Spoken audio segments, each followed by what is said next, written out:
अस्सलाम वालेकुम students, welcome back to Biology Brilliance. तो आज का जो हमारा टॉपिक है वो है difference between plants and animal. आज हम लोग प्लांट्स और एनिमल के जो मेजर डिफरेंसेस है वो कवर करेंगे। तो आप किसी भी क्लास से हो, लेकिन ये जो लेक्चर है आपके लिए बहुत ज़्यादा इंपॉर्टेंट है, क्योंकि प्लांट्स और एनिमल के जो मेजर डिफरेंसेज हैं, उनके जो सेल के डिफरेंसेज हैं, ये आपको लाजमी पता होने चाहिए। तो स्टार्ट करते हैं आज का लेक्चर। सबसे पहले यहाँ पे लिखा हुआ है प्लांट किंगडम और दूसरा एनिमल किंगडम। तो यहाँ पे किंगडम जाने के लिए आपके लिए बहुत ज़्यादा ज़रूरी है। अगर आप 8th के स्टूडेंट्स हैं, 9th के स्टूडेंट्स हैं, तो आपको किंगडम का पता होगा। अगर नहीं है तो मैं आपको बता देती हूँ कि जब लिविंग ऑर्गेनिज्म को क्लासिफाई किया था, कार्लस लिनियस एक साइंटिस्ट हैं जिन्होंने क्लासिफाई किया था, उन्होंने सिर्फ 2 कैटेगरीज में लिविंग ऑर्गेनिज्म को क्लासिफाई किया था। इस दुनिया पे जितने भी जानदार हैं उनको साइंटिस्ट ने सिर्फ 2 किंगडम में क्लासिफाई किया था। अभी तो 5 किंगडम भी हैं, लेकिन पुराने दौर में 17 BC में 17वीं सदी में उन्होंने क्या किया था, 2 कैटेगरीज में डिवाइड किया था, एक प्लांट किंगडम और दूसरा एनिमल किंगडम। प्लांट किंगडम के अंदर सिर्फ प्लांट्स ही नहीं है, प्लांट्स के अंदर बैक्टीरिया भी आते हैं और फंजाई भी आते हैं। और एनिमल्स के अंदर सिर्फ और सिर्फ एनिमल्स नहीं है, डॉग्स वगैरह। इसके अंदर इनवर्टिब्रेट्स भी आते हैं, वर्टिब्रेट्स भी आते हैं। इनवर्टिब्रेट्स जैसे कि जिनकी बैकबोन नहीं होती, इंसेक्ट्स आप अपने इर्द गिर्द देख लेते हैं, डिफरेंट वॉर्म्स देख लेते हैं, अर्थवॉर्म, नेरीज वगैरह, ये सब चीज़ें इनवर्टिब्रेट्स में। और जो वर्टिब्रेट्स हैं जैसे कि बर्ड्स, फिशेस और डिफरेंट एनिमल्स जो अपने इर्द गिर्द आप देखते हैं, जो 4 पाँव पे भी चलते हैं। और ह्यूमंस भी किंगडम एनिमलिया के अंदर आते हैं। तो अभी जब मैं कैरेक्टर्स बताऊंगी, डिफरेंसेस बताऊंगी, तो आपके जहन में होना चाहिए कि एनिमल किंगडम के अंदर बर्ड्स भी आ सकते हैं, फिशेस भी आ सकती हैं, इंसेक्ट्स भी आ सकते हैं, ह्यूमंस भी आ सकते हैं, डिफरेंट मैमल्स, एनिमल्स भी आ सकते हैं। और प्लांट्स के अंदर बैक्टीरिया, फंजाई और प्लांट्स, इन सब के कैरेक्टर्स में बताऊंगी। तो ये सारा जो फर्स्ट पोर्शन होगा ये किसका होगा, फंजाई, बैक्टीरिया और प्लांट्स का। और सेकंड जो होगा वो वर्टिब्रेट्स और इनवर्टिब्रेट्स का होगा, जिनको हम लोग किंगडम एनिमलिया में पढ़ते हैं। तो सिंपल हम लोग देख लेते हैं कि प्लांट के कैरेक्टर्स कौन से हैं, एनिमल के कैरेक्टर कौन से हैं। अगर प्लांट के कैरेक्टर्स की बात करें तो जो किंगडम प्लांटाई में जितने भी ऑर्गेनिज्म आएंगे उनमें ये कैरेक्टर होगा कि वो लोकोमोशन उनमें नहीं होती, वो एक जगह से दूसरी जगह मूव नहीं कर सकते। लोकोमोशन और मूवमेंट दो अलग चीज़ें हैं। लोकोमोशन का मतलब है कि एक जगह से दूसरी जगह सफ़र करके जाना, रास्ता तय करके जाना। तो वो लोकोमोशन जो है वो प्लांट्स में नहीं होती। आपने देखा होगा आपके इर्द गिर्द जितने भी प्लांट्स हैं वो मूव नहीं कर सकते, वो स्टेशनरी हैं, वो एक ही जगह पे होते हैं, लेकिन वो उग सकते हैं, वो ग्रोथ कर सकते हैं। तो वो जो ग्रोथ कर सकते हैं उसको मूवमेंट होती कहते हैं। तो हम लोग कह सकते हैं कि दे शो मूवमेंट, वो मूवमेंट शो करते हैं, लेकिन वो लोकोमोशन शो नहीं करते। लेकिन different animals, birds, fishes, insects, ये सब कुछ क्या शो करते हैं, लोकोमोशन शो करते हैं। सब पहले हमने डिफरेंस देख लिया कि जो प्लांट किंगडम होगा उसमें सारे के सारे ऑर्गेनिज्म लोकोमोशन एब्सेंट होगी उनके अंदर, जो एनिमल किंगडम के ऑर्गेनिज्म होंगे उनके अंदर लोकोमोशन होगी। ये चीज़ आपने याद रखनी है।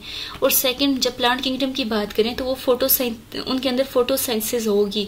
फोटोसाइंसिस किसको बोलते हैं, फोटो का मतलब होता है लाइट, साइंसिस का मतलब होता है टू मैन्युफैक्चर।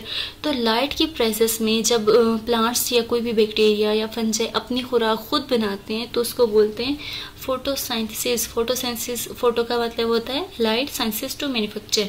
तो फोटोसाइंथिसिस जो होती है प्लांट्स में होती है क्योंकि उनके पास ग्रीन पिगमेंट क्लोरोप्लास्ट प्रेजेंट होता है। ये चीज़ आपने याद रखनी है। लेकिन एनिमल किंगडम में एनिमल्स के पास जो है क्लोरोप्लास्ट या क्लोरोफिल प्रेजेंट नहीं होता, इसलिए इनके अंदर फोटोसाइंथिसिस भी नहीं होती।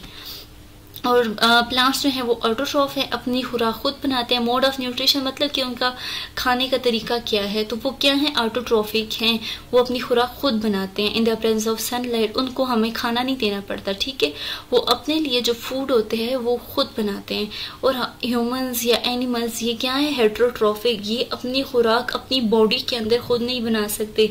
हम अपने जिस्म में अपनी खुराक खुद नहीं बना सकते, हमें बाहर से कुछ चीज़ खानी पड़ती है, हमें इनगल्फ करना पड़ता है, ठीक है। हमें प्लांट्स पे भी डिपेंड करना पड़ता है और एनिमल्स पर भी डिपेंड करना पड़ता है हमारी खुराक के लिए। तो हम क्या है, हेट्रोट्रॉफिक हैं।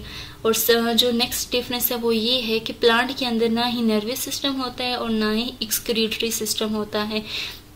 नर्वस सिस्टम का मतलब कि हमें जिससे हमें हमारे दिमाग तक कोई बात पहुंचेगी, नर्वस सिस्टम एक बहुत बड़ा सिस्टम होता है जिसकी वजह से अगर हमें कोई टच कर रहा है, अगर हम लोग कुछ दिख रहा है तो हम फील करते हैं, हम अपना बिहेवियर शो कर रहे होते हैं, तो वो नर्वस सिस्टम का काम होता है। लेकिन प्लांट्स में नर्वस सिस्टम भी नहीं होता। दूसरा, एक्सक्रीटरी सिस्टम भी नहीं होता। एक्सक्रीटरी सिस्टम का मतलब होता है कि अपनी बॉडी से वेस्ट मटेरियल को बाहर वाली इन्वायरमेंट में रिलीज करना। जब एक ऑर्गेनिज्म अपनी बॉडी से waste material, waste product excrete करता है या रिलीज करता है एनवायरनमेंट में, उसको बोलते हैं एक्सक्रीशन। लेकिन प्लांट को आपने कभी भी एक्सक्रीट करते हुए, वॉशरूम जाते हुए नहीं देखा होगा। तो प्लांट्स क्या है, प्लांट्स के अंदर एक्सक्रीटरी सिस्टम नहीं होता है, ठीक है। प्लांट्स अपना जो वेस्ट मटेरियल होता है वो ट्रांसपायरेशन के थ्रू रिमूव करते हैं।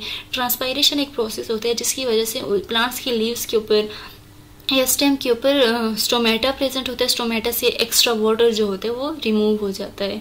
तो इनको इस तरह का कोई एक्सक्रीटरी ऑर्गन नहीं चाहिए होता।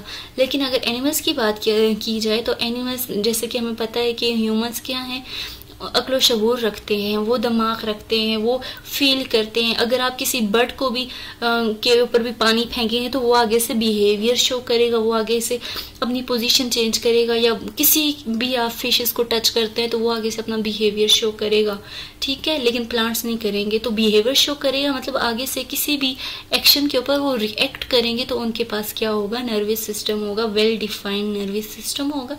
और दूसरा, एक्सक्रीटरी सिस्टम भी होगा। ह्यूमंस भी और एनिमल्स भी, आपको पता होगा कि ह्यूमंस और एनिमल्स जो अपने बॉडी से वेस्ट प्रोडक्ट रिमूव करते हैं तो उनके अंदर क्या होती है, एक्सक्रीशन होती है। तो एक्सक्रीशन होने के लिए उनके अंदर पूरा उनकी बॉडी के अंदर एक्सक्रीटरी सिस्टम होता है, लेकिन प्लांट के अंदर नहीं होता। प्लांट्स के अंदर जो स्टोर फूड होती है वो स्टार्च होती है। जैसे कि अगर आप कोई भी प्लांट का कोई भी फ्रूट ले लें, वेजिटेबल ले लें, तो उनके अंदर जितनी भी फूड होगी, स्टोर फूड जो हम लोग खाते हैं, वो किस फॉर्म में होगी, स्टार्च की फॉर्म में होगी, ठीक है। लेकिन जब ह्यूमन के अंदर जो स्टोर फूड होगी वो ग्लाइकोजन होगी। जैसे कि आपको पता है ह्यूमन या एनिमल रिस्पायरेशन के दौरान जब वो खाना खाते हैं, रिस्पायरेशन में क्या होता है, ग्लूकोज लेते हैं, वो ग्लूकोज लेते हैं, इन्वायरमेंट से ऑक्सीजन लेते हैं, और ग्लूकोज जो है वो टूट के ह्यूमंस को एनर्जी देता है। और अगर फर्ज करें आपने बहुत ज़्यादा खाना खा लिया है तो वो खाना आपकी बॉडी में स्टोर होगा।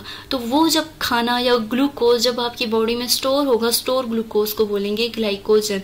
और हमारी बॉडी में जो ग्लूकोज स्टोर होता है वो ग्लाइकोजन की फॉर्म में होता है और हमारे लिवर के अंदर होता है। हमारे लिवर के अंदर ग्लूकोज स्टोर होता है जिसको ग्लाइकोजन बोलते हैं। और जब हम लोग बहुत ज़्यादा काम करते हैं तो वही ग्लाइकोजन दोबारा ग्लूकोज में कन्वर्ट हो जाता है। फिर उस ग्लूकोज की ब्रेक डाउन होती है और फिर हमें एनर्जी मिलती है और फिर हम कोई काम करते हैं। तो हमारी एनिमल्स के अंदर या ह्यूमंस के अंदर जो फूड स्टोर होगी वो क्या होगी, ग्लाइकोजन होगी। और प्लांट्स की बात करें तो प्लांट्स के अंदर जो सेल होता है, सेल के आउटर मोस्ट पार्ट जो होता है वो होती है सेल वॉल। लेकिन एनिमल्स की बात करें तो एनिमल्स की जो आउटर मोस्ट वॉल होती है वो सेल वॉल नहीं, सेल मेम्ब्रेन होती है। प्लांट्स के अंदर पहले सेल वॉल होती है, फिर सेकंड सेल मेम्ब्रेन होती है। लेकिन एनिमल्स के अंदर सेल वॉल नहीं होती, सिर्फ एक ही मेम्ब्रेन होती है जिसको सेल मेम्ब्रेन बोलते हैं या प्लाज्मा मेम्ब्रेन बोलते हैं। और जो सेल होता है प्लांट्स का, या तो वो स्क्वायर होता है या तो रेक्टेंगुलर होता है। लेकिन एनिमल्स का जो सेल होता है वो इरेगुलर इन शेप होता है। कभी कभी राउंडेड शेप होता है कुछ एनिमल्स का, लेकिन ज्यादातर इरेगुलर शेप होता है। हम नहीं कह सकते कि वो स्क्वायर है, रेक्टेंगुलर है या कौन सा है। और प्लांट्स की बात करें तो उनके अंदर एसेक्सुअल रिप्रोडक्शन होती है। ऐसी रिप्रोडक्शन जिनके अंदर सेक्सेस इन्वॉल्व ना हो, मेल और फीमेल गैमेट्स इन्वॉल्व ना हो, उनको बोलते हैं एसेक्सुअल रिप्रोडक्शन। जैसे कि एग्जांपल है बडिंग की। आपने अगर कोई आलू देखा हो, पोटैटो लिया हो अपने घर में, आपने अक्सर देखा होगा पोटैटो के बाहर एक छोटा सा एक और पोटैटो लगा होता है। वो जो छोटा सा लगा होता है उसको बोलते हैं बड, बिल्कुल छोटा सा बड लगा होता है। वो बड अगर हम जमीन में ही रहने दें, हम ना उतारें, तो वो बड क्या करता है, खुद ही टूट जाता है। पेरेंट पोटैटो से, जो बड़ा पोटैटो होता है उससे टूट जाता है और टूट के वो खुद ग्रोथ करता है। तो ऐसी रिप्रोडक्शन जिसके अंदर न्यू ऑफस्प्रिंग तो पैदा हो लेकिन सेक्स इन्वॉल्व ना हो, उसको बोलते हैं एसेक्सुअल रिप्रोडक्शन। एसेक्सुअल रिप्रोडक्शन में एक मैंने बडिंग बता दिया जिससे बर्ड खुद ही पेरेंट से टूट जाते हैं और खुद एक न्यू पोटैटो बन जाते हैं। तो इस तरह एक और होता है ग्राफ्टिंग। ग्राफ्टिंग में हम क्या करते हैं, ह्यूमंस क्या करते हैं, प्लांट्स के कुछ जो स्टेम्स होते हैं उनको काट के दूसरे प्लांट्स में लगा लेते हैं और इस तरह कोई और फ्लावर लग जाता है। जैसे कि हम अक्सर गुलाब लेते हैं, गुलाब को काट के उसकी जो ऊपर स्टेम होती है काट के किसी और प्लांट में लगाते हैं और कोई और कलर का गुलाब निकल आता है। तो ये जो रिप्रोडक्शन होती है ये एसेक्सुअल रिप्रोडक्शन होती है। और रिप्रोडक्शन का मतलब है टू रिप्रोड्यूस, नए ऑफस्प्रिंग पैदा करना। तो लेकिन जो एनिमल्स में होती है वो क्या होती है, वो सेक्सुअल रिप्रोडक्शन होती है। सेक्सुअल रिप्रोडक्शन मतलब मेल्स और फीमेल के गेमेट्स मिलेंगे और मिल के कोई न्यू ऑफस्प्रिंग पैदा करेंगे। प्लांट्स की बात करें तो प्लांट्स के अंदर जैसे कि फोटोसिंथेसिस होती है, फोटोसिंथेसिस के अंदर प्लांट्स क्या करते हैं, सनलाइट के प्रेजेंस में कार्बन डाइऑक्साइड लेते हैं एनवायरनमेंट से क्या लेते हैं, CO2 लेते हैं या कार्बन डाइऑक्साइड लेते हैं और रिलीज क्या करते हैं, O2 ऑक्सीजन रिलीज करते हैं। और ये जो ऑक्सीजन रिलीज करते हैं ये हम ह्यूमंस एनिमल्स ले लेते हैं ऑक्सीजन, और हम फिर ऑक्सीजन लेके रिलीज क्या करते हैं, CO2। ये टेक एंड रिलीज ब्रीथिंग होता है, ठीक है। ह्यूमंस क्या करते हैं, सांस लेते हुए ऑक्सीजन इनहेल करते हैं, हम ऑक्सीजन अंदर लेते हैं और CO2 रिलीज करते हैं। लेकिन इससे उल्टा प्लांट्स में होता है कि प्लांट्स क्या करते हैं, CO2 कार्बन डाइऑक्साइड लेते हैं और ऑक्सीजन निकालते हैं। और अगर हम लोग सेल की लेंथ की बात कर लें तो प्लांट का जो सेल होता है वो बहुत बड़ा होता है, वो 10 to 100 माइक्रोमीटर होता है। लेकिन अगर हम लोग एनिमल के सेल की बात कर लें तो एनिमल का सेल जो है प्लांट से बहुत स्मॉलर होता है। एनिमल सेल होता है 10 to 30 माइक्रोमीटर के इक्वल होता है। तो अब रीजन क्या है कि जो प्लांट का जो सेल है वो बड़ा क्यों है, वो बड़ा इसलिए है क्योंकि प्लांट्स के अंदर बहुत बड़ा वैक्यूल प्रेजेंट होता है जो कि वाटर को स्टोर करता है, और जितना बड़ा वैक्यूल होता है उतना ही बड़ा साइज होता है सेल का। जैसे कि अभी मैंने बताया कि जो वैक्यूल होता है प्लांट सेल का बहुत बड़ा होता है, इसलिए जो प्लांट सेल का जो साइज होता है वो भी बड़ा होता है as compare to animal cell. Plant cell बड़ा होता है as compare to animal cell. तो वैक्यूल की बात कर लें तो लार्ज होता है और सिंगल वैक्यूल होता है, और जो कि प्लांट सेल की शेप को मेंटेन करता है। ये चीज़ आपने याद रखनी है कि प्लांट सेल की शेप को ख़राब नहीं होने देता, श्रिंक नहीं होने देता या बहुत बड़ी नहीं होने देता, तो वो क्या है, वैक्यूल है। वैक्यूल इसकी शेप को मेंटेन करता है। लेकिन एनिमल सेल की बात करें तो एनिमल सेल के अंदर न्यूमरस बहुत छोटे छोटे और न्यूमरस बहुत ज़्यादा वैक्यूल्स होते हैं, जिसकी वजह से जो एनिमल सेल है वो छोटा होता है। और इसकी शेप को मेंटेन करने के लिए एक ऑर्गेनेली है साइटोस्केलेटन, जिसकी वजह से एनिमल सेल की शेप मेंटेन होती है। जैसे स्केलेटन आया हुआ है इसके अंदर, तो हमारे अंदर ह्यूमंस के अंदर जो स्केलेटन है, ढांचा है, उसको क्या बोलते हैं, बेसिक फ्रेमवर्क। हमारी बॉडी का बेसिक फ्रेमवर्क है, वो ढांचा है तो हमारी एक खास शेप है। अगर फर्ज करें हमारे अंदर ढांचा ना हो फिर हमारे अंदर शेप ना हो, तो अगर एग्जांपल ले लें, अर्थवर्म है, अर्थवर्म इनवर्टिब्रेट है, उसके अंदर बैकबोन नहीं है, उसके अंदर कोई फ्रेमवर्क ही नहीं है, उसके अंदर स्केलेटन ही नहीं है, तो वो जैसे जैसे चल रहा होता है अपनी शेप को वो खराब कर रहा होता है, उसकी शेप चेंज होती जाती है और उसके अंदर क्या होता है, स्केलेटन नहीं होता। लेकिन ह्यूमंस के अंदर क्या होता है, स्केलेटन होता है जो उसे खास शेप देता है। तो सेल को जो चीज़ खास शेप देती है वो एक ऑर्गेनेली है जो है साइटोस्केलेटन। साइटो का मतलब होता है साइटोप्लाज्म, जितना भी फ्लूइड होता है सेल के अंदर उसको बोलते हैं साइटोप्लाज्म। तो साइटोप्लाज्म के अंदर एक स्केलेटन मौजूद होता है। तो इसके अंदर कोई ऐसा बोन्स का स्केलेटन तो नहीं होता सेल के अंदर। सेल के अंदर जो स्केलेटन होता है वो माइक्रो ट्यूब्यूल से बना होता है। माइक्रो मीन्स बहुत छोटी छोटी छोटी ट्यूब्यूल से बना होता है जो पूरे के पूरे सेल में फैला होता है। वो ट्यूब्यूल्स क्या करती हैं, एक दूसरे के साथ जुड़ के वो पूरे सेल की एक अच्छी सी शेप बनाती हैं एनिमल सेल की।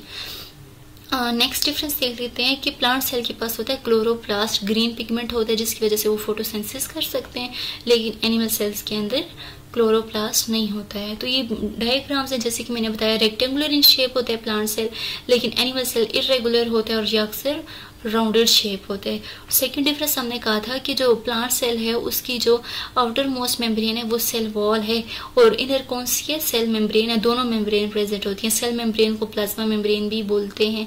लेकिन एनिमल सेल की बात करें तो ये आपको सिर्फ सिंगल मेम्ब्रेन दिख रही है। इनके पास एक ही मेम्ब्रेन होती है जिसको सेल मेम्ब्रेन बोलते हैं या सेल प्लाज्मा मेम्ब्रेन बोलते हैं। इनके अंदर सेल वॉल नहीं प्रेजेंट होता। ये मेजर डिफरेंस है, अक्सर एमसीक्यूज में आता है, आपने ये याद रखना है। बाकी ग्रीन पिगमेंट भी हो गया, वैक्यूल बहुत ज़्यादा लार्जर होता है और इनका जो वैक्यूल है वो इर्द गिर्द फैले हुए होते हैं, स्मॉल और न्यूमरस वैक्यूल्स। और एक और मेजर डिफरेंस आपने याद रखना है कि जो न्यूक्लियस है, एनिमल सेल का न्यूक्लियस सेंटर में होता है और जो प्लांट सेल है उसका न्यूक्लियस जो है साइड पे होता है।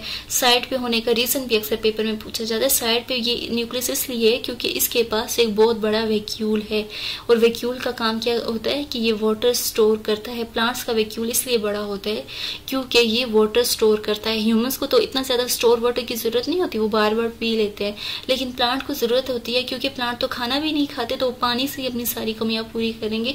तो उनके पास बहुत बड़ा वैक्यूल होता है, जब उन्हें पानी मिलता है वो सारा वैक्यूल में पानी स्टोर कर लेते हैं। तो इनका न्यूक्लियस साइड पे इसलिए होता है क्योंकि इनके पास बहुत बड़ा वैक्यूल होता है। बाकी ये सारी ऑर्गेनेलीज हैं जैसे कि mitochondria, power house of cell जो कि हमारे लिए एनर्जी बनाता है, क्लोरोप्लास्ट जो कि फोटोसिंथेसिस में काम करता है, गोल्जी एपरेटस जो कि डिफरेंट वेजिकल को ट्रांसपोर्ट करता है, और राइबोसोम जो कि प्रोटीन बनाता है, न्यूक्लियस जिसके अंदर डीएनए प्रेजेंट होता है, स्मूथ एंडोप्लाज्मिक रेटिकुलम वो होती है जिसके ऊपर राइबोसोम नहीं होते, और जिसके ऊपर राइबोसोम होती है वो रफ एंडोप्लाज्मिक रेटिकुलम होती है। हाँ, ये चीज़ें बस आपने ऑर्गेनेलीज पे मैं एक डिटेल लेक्चर वीडियो बनाऊंगी जिससे आपको सारी ऑर्गेनेलीज का डिफरेंस याद हो जाएगा। और सेम इस तरह एनिमल सेल भी, एनिमल सेल में बस ये होगा कि इसके अंदर सेंट्रियोल्स प्रेजेंट होंगे, प्लांट्स के अंदर सेंट्रियोल्स नहीं होंगे।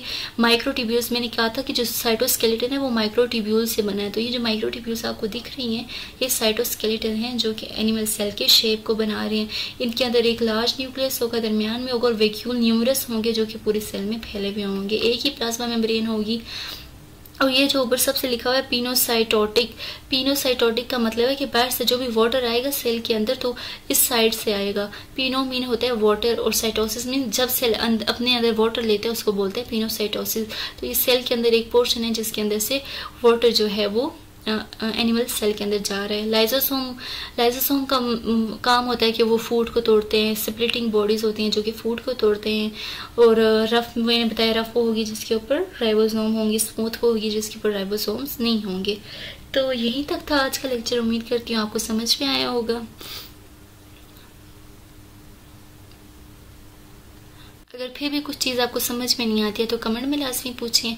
अपना बहुत ज़्यादा ख्याल रखें, मिलते रहेंगे नेक्स्ट लेक्चर में। अल्लाह हाफिज़।